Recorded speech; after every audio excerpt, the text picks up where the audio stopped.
puertos me parecen lugares increíbles y geniales, ¿no? Desde el lugar donde todo es posible, ¿no? Porque es el lugar en donde el horizonte sucede.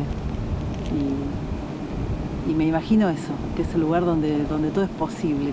Toda la literatura que hay sobre puertos y orillas, ¿no? Y de gente que espera y de gente que quiere salir también. Y bueno, Ensenada es un lugar que me encanta, es la patria peronista, así que es un lugar en donde entro y me siento cómoda. Y además de eso, bueno, mi abuelo era de Ensenada, mi bisabuelo trabajaba de balsero, cruzando la gente en una balsita, digo, y cuando se habla de Ensenada pienso mucho en eso también, y en el puerto, y de una historia que a mí siempre me llegó como de relato, porque yo nunca vivía en Ensenada, veníamos muy cada tanto a visitar a la familia de mi abuelo, o a los Corzos también, un recuerdo de la infancia que tengo de Ensenada, pero siempre es una ciudad que para mí fue muy, muy atractiva y al mismo tiempo misteriosa. Y el puerto también, ¿no? Me comentabas que estabas escribiendo algo, ¿no? Que ahí aparece el puerto, ¿puede ser? Estoy con Eduardo Espínola, que es un actor y director de teatro. Él me propuso este año escribir. Yo tuve algunos intentos de escribir teatro que fueron como abandonados porque aparecían otras cosas, entonces estoy muy, muy contenta con la propuesta. Y el año pasado tuve también una incursión en teatro en una obra de Beatriz Catani, que es una directora que admiro muchísimo. Me fascina el teatro y bueno, Eduardo me propone este año hacer una obra sobre el bombardeo al barrio Campamento, el 16 de septiembre del 55. Así que bueno, estoy haciendo el guión de esa obra, súper entusiasmada, leyendo, buscando materiales. Pudimos entrevistar, hubo un solo civil muerto en el bombardeo y pudimos entrevistar a su hijo. Así que bueno, de golpe estoy como más vinculada a Ensenada y bueno, cuando apareció esta invitación me pareció casi como una señal. Dije, bueno, este es el año en que volví a Ensenada. Qué bueno eso. Y decime, vayamos ya al hueso, digamos, cómo aparece la escritura, ¿no? En tu vida, ¿en qué momento? ¿Identificás ese momento, digamos? Sí, identifico ese momento como todas las cosas que te pasan en la vida, ¿no? Que no hay el momento. Uh-huh. Entiendo que empieza por la lectura, por mi pasión como lectora. Yo leo desde muy chica y mucho. Viste que Martín Cohen dice que él cuenta que él le decía a sus alumnos de la secundaria que si querían que sus padres le dejaran de hinchar con el tema de que tenían que leer más y tenían que leer más, que se pusieran a leer mucho. Si vos agarrás un fin de semana y ponete a leer, encerrate y lee. Tu viejo lo primero que van a decir es, qué bueno, está leyendo, al rato, che, bueno, qué bien que está leyendo, al rato, che, pero salí un poco. Y al rato te van a dar la play, ¿no? Porque ya es como rarito. Y bueno, yo leía a ese nivel. La literatura siempre fue para mí un mundo posible, siempre. Entonces entiendo que la pasión por la escritura tiene que ver con eso, con participar de eso que para mí era un mundo posible de habitar, una instancia de fascinación importante. Y bueno, después supongo que también tuvo que ver que me iba bien, que cuando escribía en la primaria, la maestra lo leía de ejemplo, cosas así, ¿viste? Como que había un reconocimiento. Que si cumplía años una amiga y había que escribir la tarjeta, me pedían a mí que la escribiera, esas cosas. Entonces empecé a vincularme con la escritura como una zona de confort, como un lugar. Bueno, esto a mí me sale. Entre el resto de las cosas no me salía ninguna. Era pésima jugadora de vóley, pésima en esto. Bueno, entonces ahí era como que era un lugar que me encontraba. Y después en la secundaria, a fines de la secundaria, empecé el taller literario de Gabriel Báñez, que yo siempre digo, para mí fue mi gran maestro, lo es, porque sigue resonando su voz y su mirada y sus orientaciones y sus correcciones todo el tiempo cuando escribo. Está muy, muy presente Gabriel cuando yo escribo. Y empecé ese taller cuando estaba en la secundaria. Yo quería hacer había visto en el diario El Día que había un curso de gimnasia jazz. Y viene mi mamá y me dice, ¿por qué no haces este taller literario? Se ve que no me veía mucha como pasta para la gimnasia jazz. Y bueno, fui a una entrevista que siempre me da mucha curiosidad, ¿no? Porque yo era realmente una piba y el taller no era para adolescentes. Así que siempre mis compañeros y compañeras de taller eran más grandes.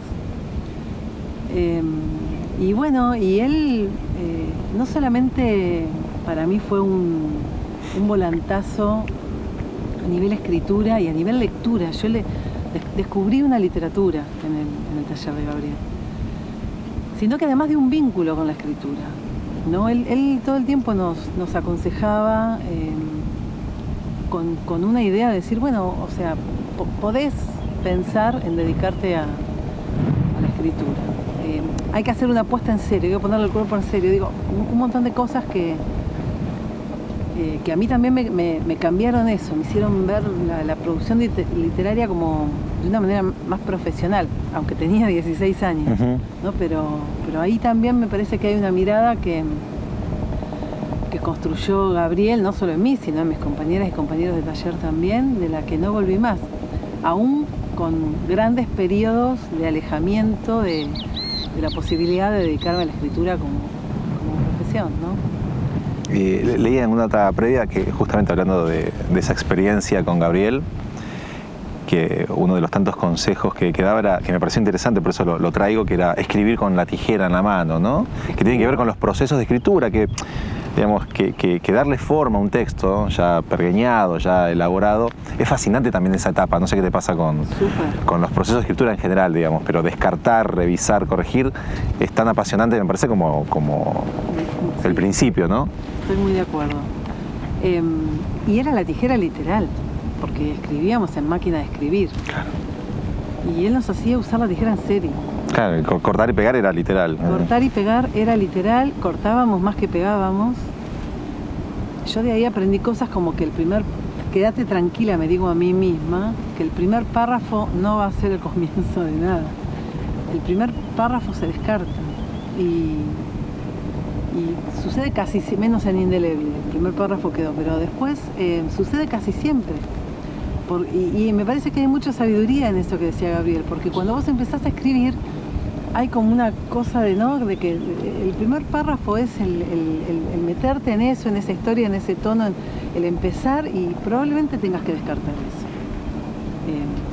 Y es algo que también cuando coordino talleres o acompaño la escritura de otros, también me encuentro en eso de decir, mira, este texto empieza acá, ¿no? Fíjate, esto no hace falta, el texto empieza acá, y eso suele ser 1 o 2 párrafos más abajo. Leía también que en esto de los procesos de escritura, que me interesa mucho indagar en eso, te considerás la primera lectora, ¿no? Y que también la literatura que vos estás generando actualmente tiene mucho que ver con lo que a vos te gusta leer. ¿Qué podés comentarme sobre eso, esas dos cuestiones? Sí, pero también me gusta leer otras cosas, ¿no? Hay un estilo que yo nunca buscaría en mi literatura, que es de pronto un estilo más poético, más adjetivado. Barroco, tal vez. Más barroco. Pero soy ávida lectora de esa literatura. No es que solamente leo o escribo, que solo me gusta leer textos despojados o textos recortados. La verdad es que me gusta mucho también la literatura críptica, hermética. Me encanta meterme ahí, los trabajos poderosos con el lenguaje. No es lo que yo escribo, o un determinado trabajo poderoso con el lenguaje, pero me gusta mucho leerlo. Sí, me encanta leer los textos en los que me inspiro. ¿Ejemplos? Walsh. muchos estadounidenses, Carver, Hemingway, Fante, John Fante, soy muy fan de John Fante. Pero nada, eso que siempre tengo como el miedo de que haya cosas que sobren, ¿no? Y de las marcas de la escritura. Le tengo como mucho miedo a las marcas de la escritura. Tal vez es como alguna desconfianza que yo no lo podría hacer nunca, como, no sé, Julián López, Mariana Travasio, que las marcas de la escritura son tan evidentes y son tan bellas, ¿no? A mí me parece que no, yo quiero como despojar de eso al texto, porque me parece también que el texto gana muchísimo en tensión.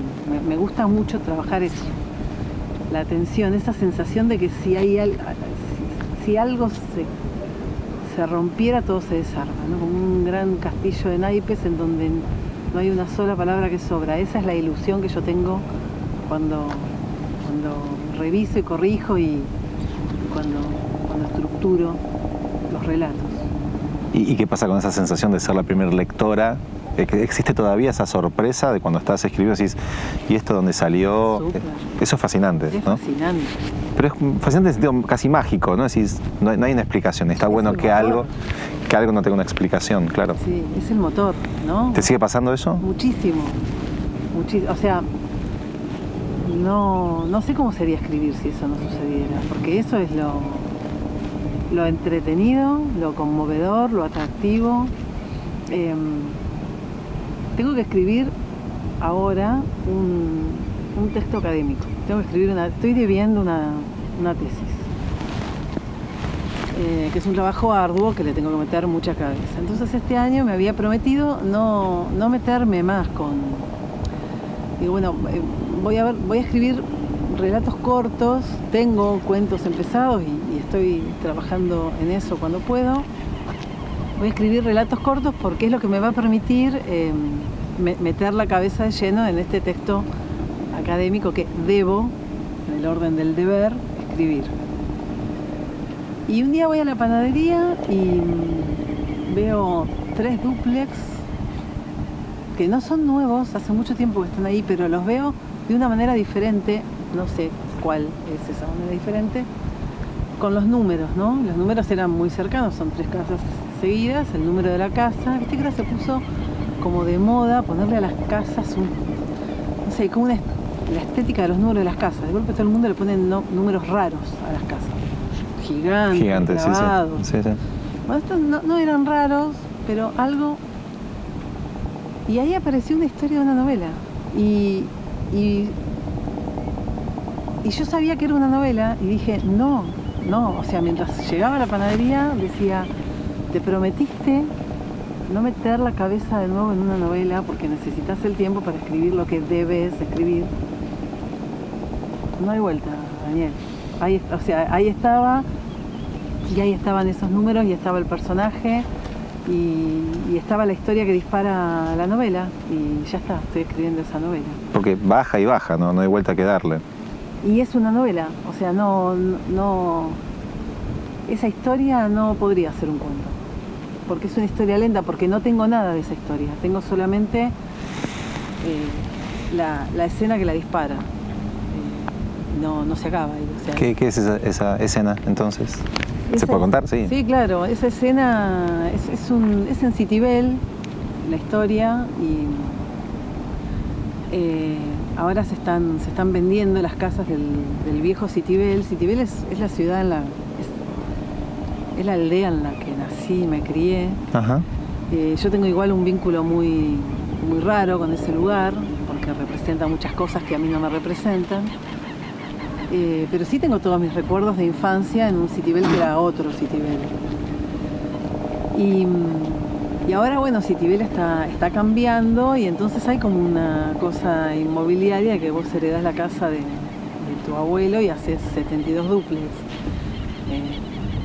Entonces aparece algo de eso, como bueno, este personaje le da en vida la casa de su madre, le da su casa, y él hace 3 dúplex. Y eso o él cree que lo invita a formar parte de un lugar donde no sé si alguien forma parte, de esa ilusión que es una ciudad con las características que hoy tiene Citibel. Y hay una sola casa en el barrio que no claudicó a este cambio de fachada, de cambio del orden lógico de las cosas. Y esa casa, en esa casa que vivieron los Redes, que antes eran los pibes que eran conocidos porque robaban bicicletas, ponen una compraventa de cosas. Y entonces un día él sale y le faltan números. Esa fue la historia que disparó. Y entonces va a lo de los Redes y hay entre el cartel que dice vendo y no sé qué, vendo números, y los números que figuraban eran exactamente los que a él le faltaban. Entonces va muy enojado no a comprar sus números, sino a increpar a los Redes que le saquearon sus números y le dan los mismos números que a él le faltan, pero no son los de él. No son de chapa, sino que eran 2 de madera, pero eran exactamente los mismos. Bueno, y ahí se dispara una historia que después fue como por otros lados, como siempre. Pero nada, ya estoy ahí. Y la tesis, no. La tesis no. Bueno, maravilloso. Bueno. Porque no hay una explicación racional para esa decisión, ¿no? Por lo que venías comentando. No, de hecho me resistía a que sucediera. Pero sucede, no me lo voy a perder. ¿Publicás tu primera novela, corregime, tu primer libro a los 45 años? A los 45. ¿Digo bien? Sí. Ayer. Habías arrancado con una experiencia de producción literaria en un taller a los 16, comentabas recién. ¿Por qué si hay una explicación, digamos, ese delay era una decisión propia, digamos, de no publicar, esperar, no estaban dadas las condiciones técnicas? ¿Sabes por qué? Porque, perdón, desde estos 45 y esa primera novela, ¿no? A la actualidad, digamos, estás produciendo bastante, ¿no? Sí, digamos, ¿no? Sí. Algo pasó. Sí. Tardé todos esos años en publicar porque la vida es breve, Krupa. Qué buen título. ¿No? Qué buen título.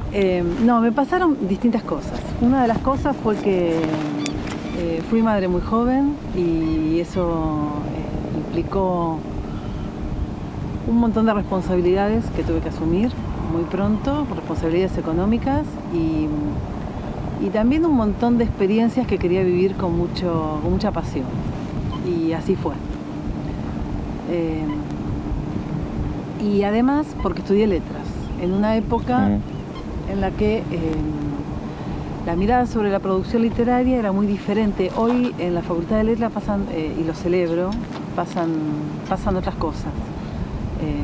Lo sé por chicas y chicos que sé que están cursando ahí, no tengo más vínculo que ese con la facultad, pero ya desde hace unos años hay una mirada más amable a la producción. Cuando yo cursé letras, la idea era ¿por qué alguien te leería a vos pudiendo leer a Saer? Era como básicamente eso, ¿no? De hecho, muchas y muchos de mis compañeros que escribíamos tuvieron un parate parecido, ¿no? Escribíamos desde muy jóvenes, los primeros años de la facultad, y tienen sus primeros libros también pasados los 40, con algunas excepciones. Leopoldo Brizuela, por ejemplo, es una de ellas, ¿no? De autores que sí tuvieron un desarrollo en la producción literaria más pronto, más rápido.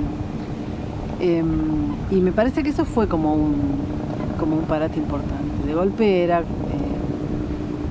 decir que eras escritor era soberbio, ¿viste? Hasta que te das cuenta que también hay como una sobredimensión del oficio de la escritura. Decir que escribías era como si tuvieras que tener pudor de decir que escribías, ¿no? Como si fuera algo que se merece pocas personas, no sé, había algo construido raro en eso. Y la verdad es que cuando yo me decido publicar es porque también hay un entorno mucho más amable, con editoriales que sacan producciones, y yo ya no no sentía que estaba aspirando a un privilegio. La verdad es que quería que me pasaran las cosas que le estaban pasando a muchas personas alrededor mío que se animaban a publicar sus textos.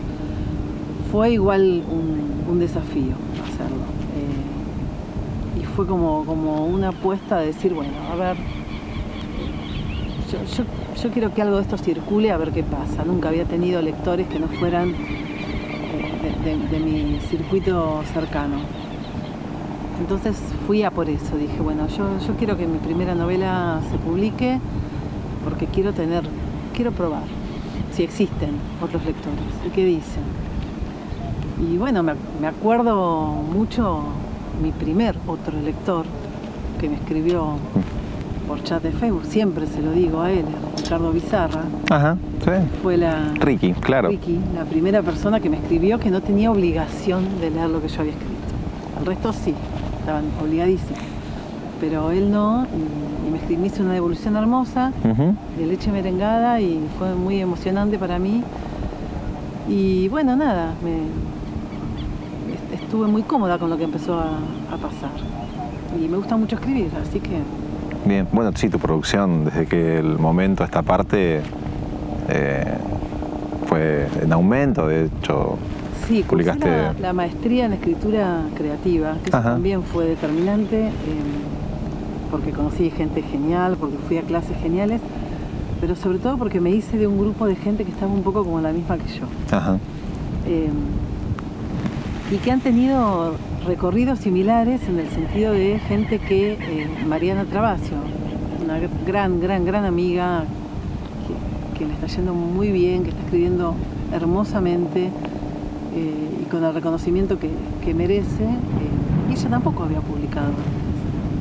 Entonces había algo que nos estaba pasando a muchas personas. Parece raro, pero por ahí mirado con un poco de perspectiva no es tan raro, da cuenta de un momento, da cuenta de una concepción, ¿no?, sobre el quehacer literario. Me acuerdo que yo doy clase en secundario y hace un tiempo vino Juan Guinot a charlar con los chicos y ellos habían leído una novela suya y en un momento uno de los chicos levanta la mano y yo le doy voz, pues había varias manos levantadas, para hacer una pregunta, y él, Walter, lo mira a Guinot y le dice: loco, qué buena remera que tenés. Y a mí me pareció un momento sublime de la entrevista, porque yo siento que a mi generación le faltó eso, le faltó darse cuenta de que la gente que escribía y publicaba libros era igual que el resto de las personas. Podían tener capaz que la misma remera que vos tenías en el cajón. Entonces eso me parece que es como muy de esta época y que está buenísimo porque habilita a publicar. La gente, me parece que muchas y muchos escritores de mi generación, lo he escuchado, no quiero decir quién porque me parece un pensamiento horrible. Decir, hoy publica cualquiera. Bueno, yo celebro que publique cualquiera. ¿Qué daño le puede hacer a la literatura que haya muchos textos en circulación? De última, si algún texto no te gusta, no lo lees, pero ¿por qué eso sería dañino para la literatura? ¿Por qué pocas voces en circulación es garantía de la buena literatura? Porque en los 90 se publicaba menos literatura y había literatura publicada malísima. Entonces no entiendo por qué que se publique menos literatura es un signo de mejor literatura.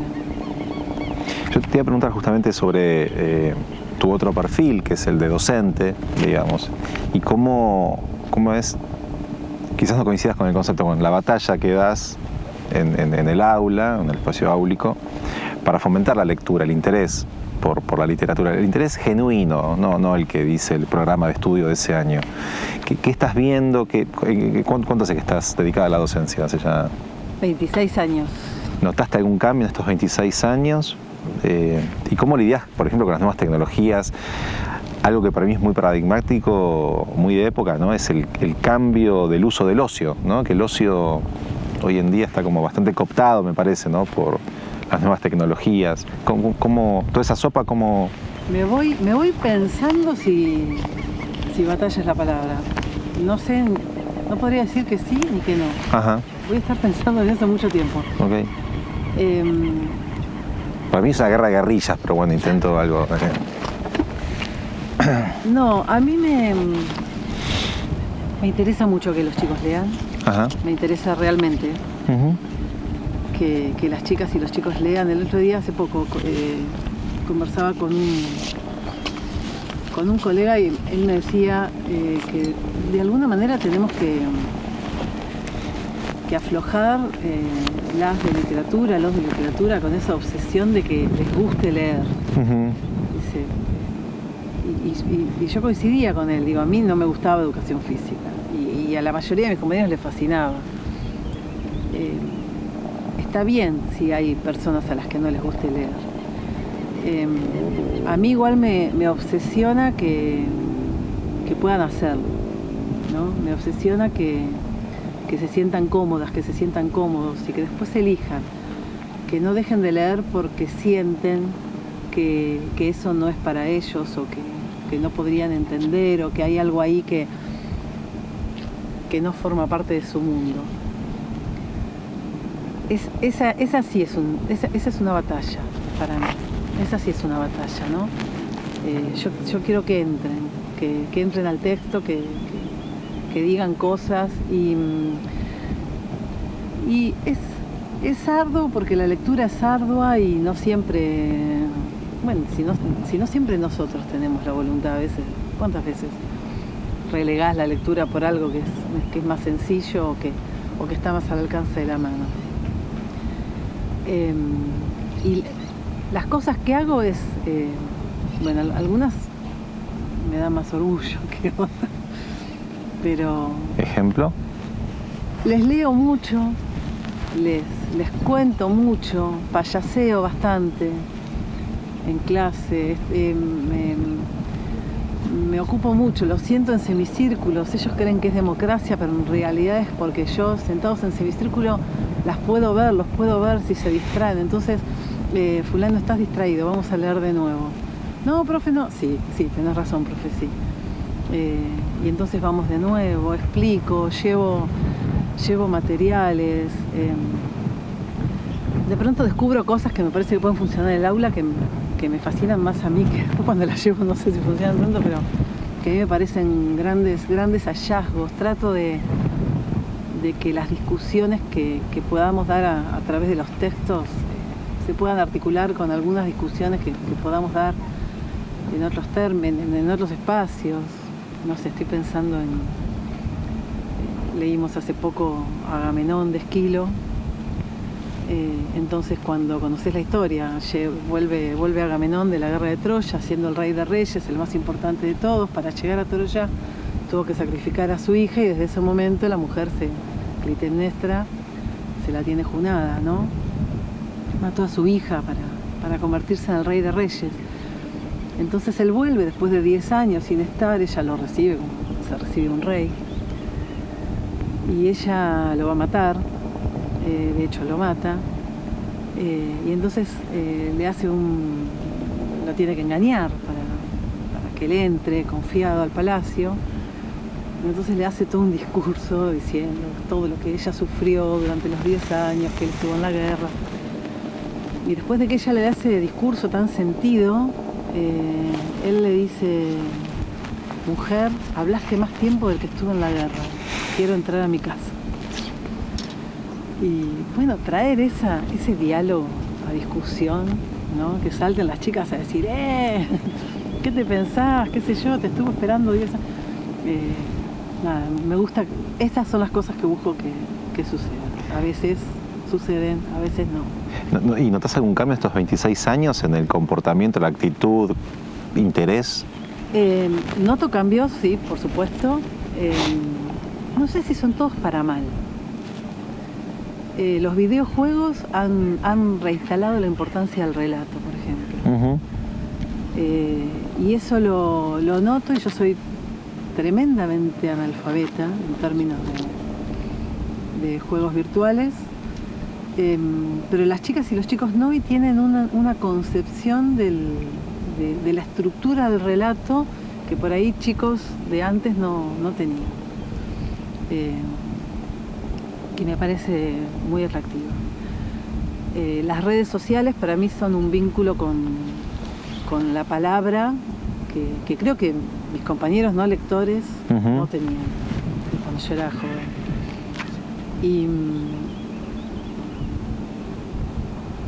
Pero sí es cierto que los celulares y la disponibilidad son grandes distractores y que la literatura necesita tiempo y necesita amorosidad y eso a veces... atenta contra... Sí, pero no creo que sea ni mejor ni peor que en otros. Yo creo que mis compañeros no leían nada. Yo les contaba los libros para ir a rendir literatura y ellos me explicaban lo de química para ir a ver los exámenes de química y realmente no leían nada. Sí, bueno, la lectura y la escritura siempre fueron actividades como muy marginales de alguna manera o laterales. Más, o mejor, no. Sí, sí. Sí, quizás el pico o lo atípico fue lo que pasó en los 60 con un boom editorial latinoamericano, digamos, donde quizás algunas novedades entraban a las casas, pero esa fue una época como muy marcada, ¿no? Parecería, que no se repitió. No sé, yo no estaba. Claro. Tampoco. No, me dijeron. Hablaba de las chicas y es fascinante, porque justamente quería preguntarte por eso, de una cierta sensibilidad con respecto a ciertos discursos machistas, puntualmente, ¿no? Y corregime, pero bueno, entiendo que estuviste como muy comprometida, por lo menos de lo discursivo, y con la última, para mí, la última revolución, que fue esa ola verde, feminista, que quieras llamar. Bueno, ¿qué conclusión sacás sobre lo que fue ese movimiento, o ese movimiento?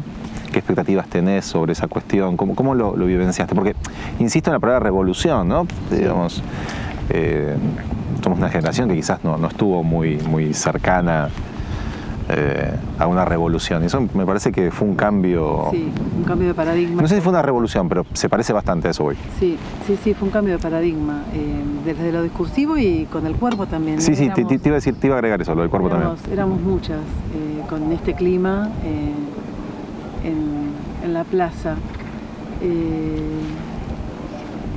Desde lo personal para mí fue algo maravilloso porque además lo compartí con mis hijas y fue realmente muy conmovedor, muy conmovedor. Yo creo que la ley de la interrupción del embarazo era una ley que nos debíamos hace mucho tiempo. Hablo de esta porque también celebré la del matrimonio igualitario y también celebré la de la ley de identidad de género. A ver,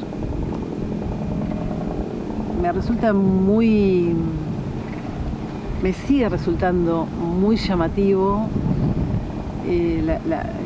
la energía con la que mucha gente defiende que otras personas tengan menos derechos, ¿no?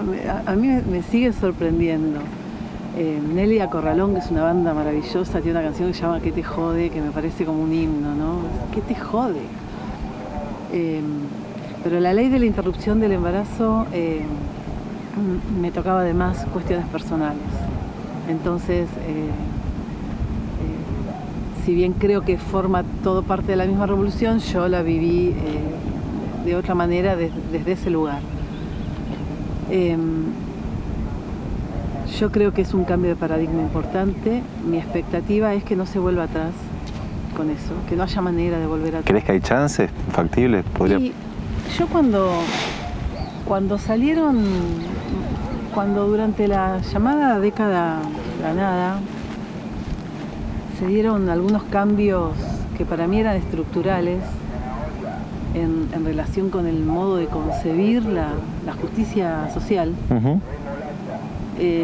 Yo creí que no se podía volver atrás. Y la verdad es que después, durante los 4 años de los 4 gobiernos... Sí, siguen fallidos, no, pero parecieron 4, sí. Parecieron 4. Los 4 años del gobierno macrista, aquellas cosas que yo pensé, y era una persona grande, me asombraba de mí misma, pero que yo pensé que habían llegado para quedarse, las veías de pronto en peligro. Y ahí fue la primera vez que tuve como plena conciencia de que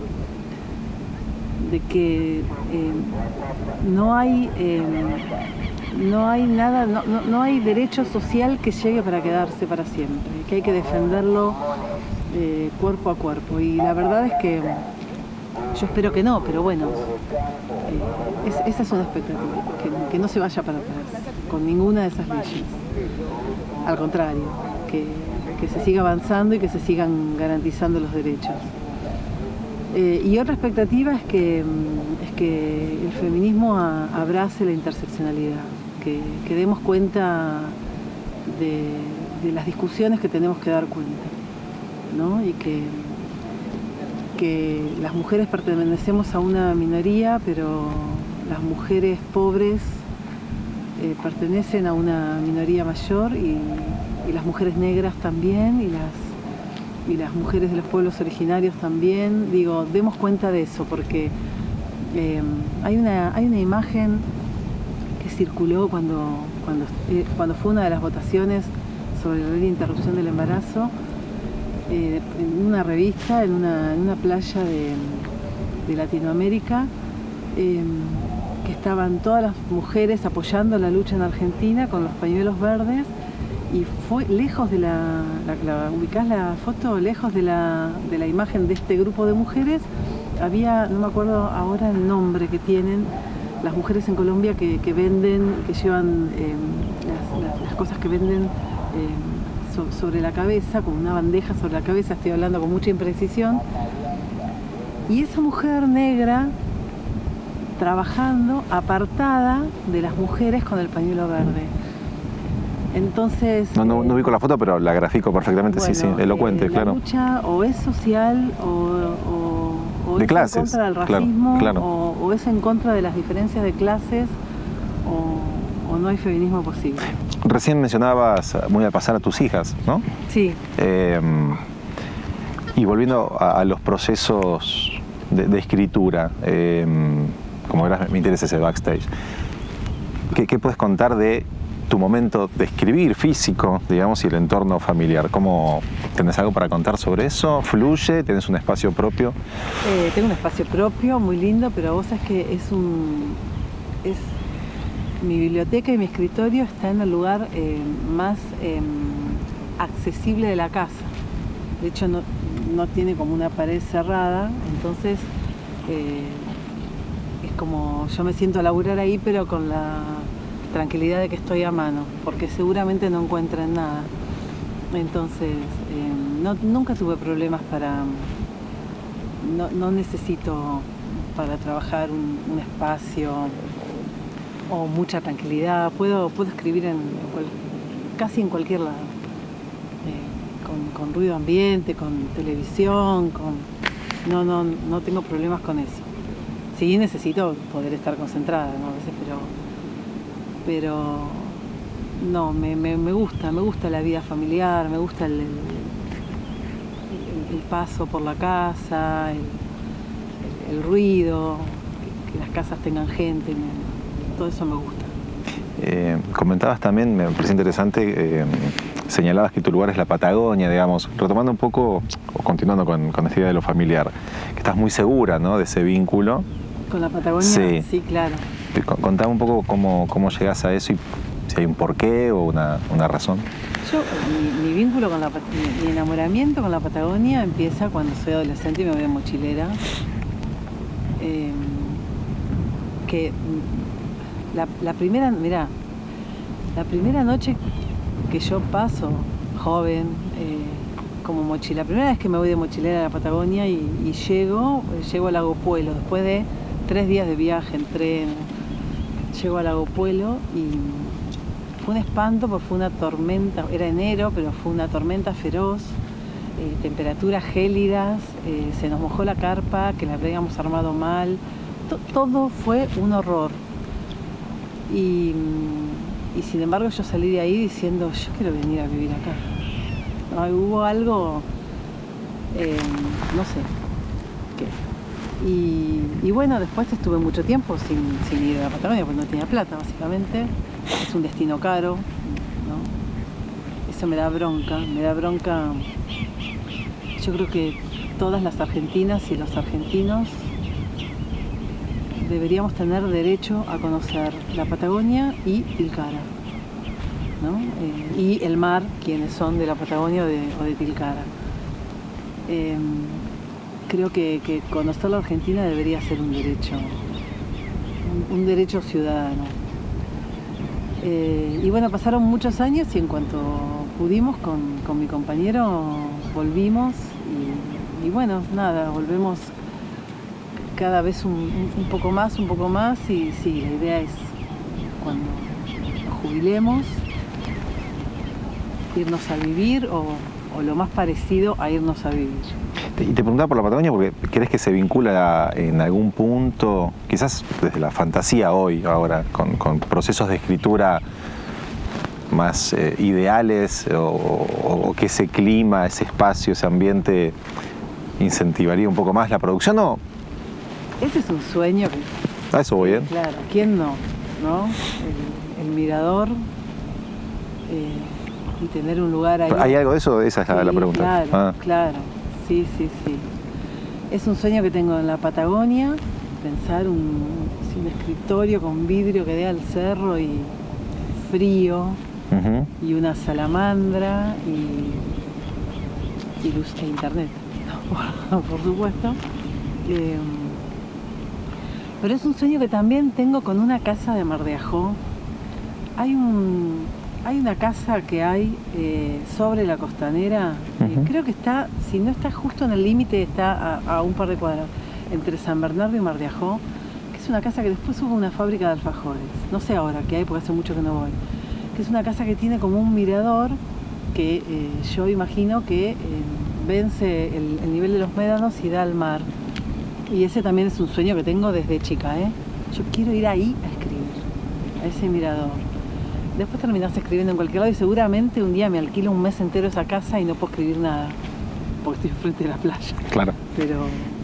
Pero sí, son fantasías. Sí, claro. Bueno, ya para ir cerrando, quería preguntarte sobre tu mirada sobre el mercado editorial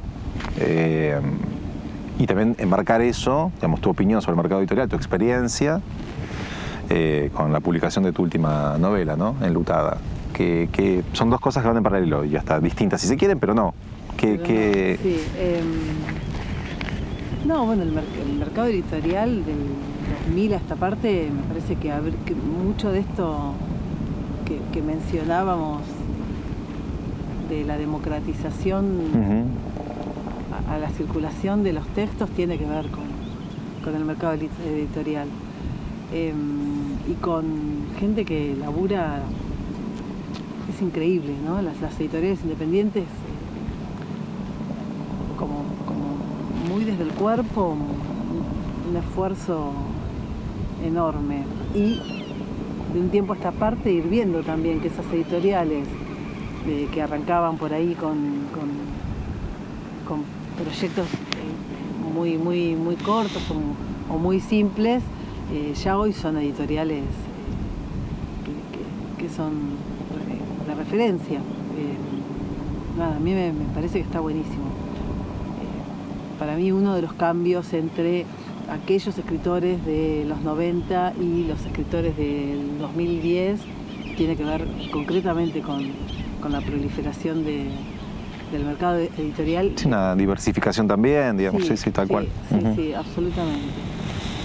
Y bueno, ahora hay algunas complicaciones importantes, el tema del papel, la novela Enlutada tuvo demoras en salir. Que publicaste en Corregidor, ¿no? Salió por Corregidor, sí. Bueno, precisamente por las dificultades para conseguir papel. Pero bueno, ya está circulando. La experiencia para mí fue muy interesante. Yo había publicado mis otras novelas con M, con Estructura Mental a las Estrellas. Corregidor es un sello que... Y con Modesto. Y con Modesto rima el libro de cuentos.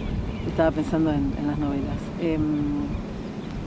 Corregidor es un sello histórico, entonces a mí eso me sedujo muchísimo, ¿no? En la presentación un poco hablábamos de eso, es un sello que a mí me acompañó como lectora a lo largo de tantos años, y un sello que además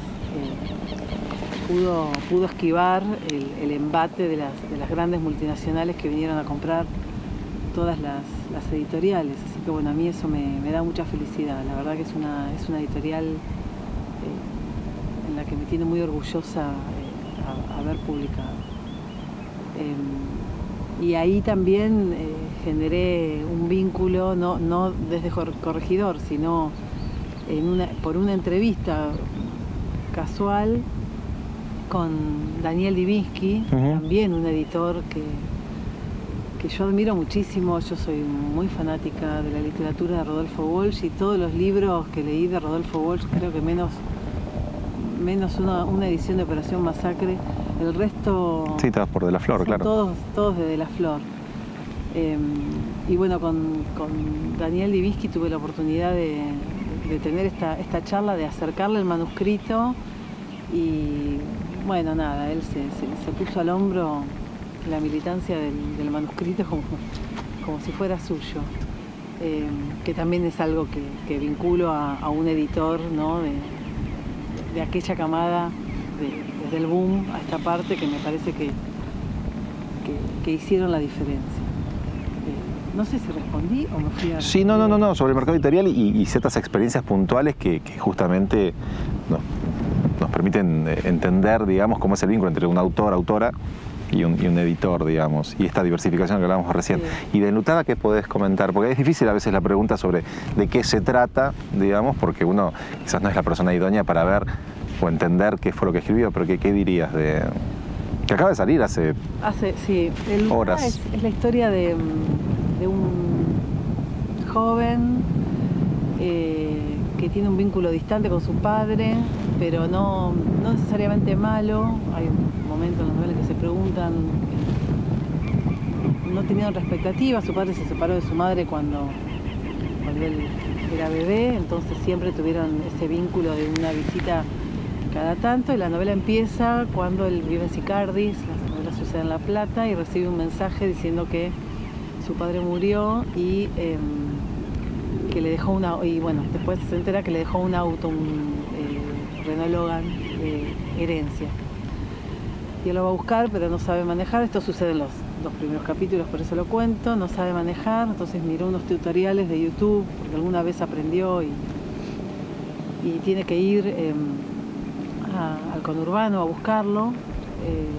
Y cuando vuelve, en un momento viene por una avenida, se entusiasma, quiere frenar, acelera, choca y se rompe las dos piernas. Y lo que le queda es el auto de su padre hecho un acordeón y la computadora del padre. Entonces él empieza, digamos, a generar un vínculo con ese padre que ya murió a través de la computadora, en donde descubre algunas cosas del padre que no sabía ni se imaginó. Bueno, lo has vendido muy bien. ¿Sí? Está perfecto. Bueno, la última pregunta, Paula, que es un poco la que de alguna manera justifica esta suerte de ciclo de entrevistas, es si a partir de cierta edad, ya cruzaste los 50, vamos a decir, aparecen algunas conclusiones, digamos, esto el ciclo se llama La vida breve, y me parece que hay algo, digamos, el tema también de estar acá, digamos, el río como metáfora, si se quiere, de fluir del tiempo, del paso del tiempo. ¿Ya llegaste a algunas primeras conclusiones a partir de cierto recorrido?